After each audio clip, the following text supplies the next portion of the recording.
দর্শক, যুব এশিয়া কাপে বাংলাদেশ বনাম ইন্ডিয়া কোন দল চ্যাম্পিয়ন হবে তা ম্যাচের আগে ফলাফল ফাঁস করলো জ্যোতিষী টিয়া। দর্শক, খবরে বিস্তারিত জানতে ভিডিওটি না টেনে শুরু থেকে শেষ পর্যন্ত দেখুন।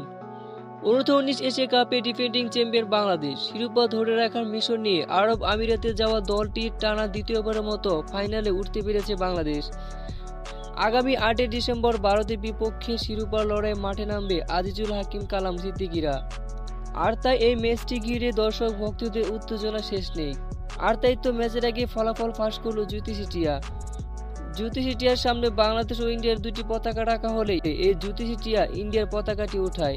তার মানে এটা সত্যি, যুব এশিয়া কাপে চ্যাম্পিয়ন হবে ইন্ডিয়া আর হতাশাজনকভাবে ম্যাচ হারবে বাংলাদেশ। তো দর্শক, আপনাদের কি মতামত জ্যোতিষী টিয়ার ভবিষ্যৎবাণীতে? তাই এই বিষয়ে জানিয়ে দিন আপনাদের মতামতটি আমাদের ভিডিওর কমেন্ট বক্সে।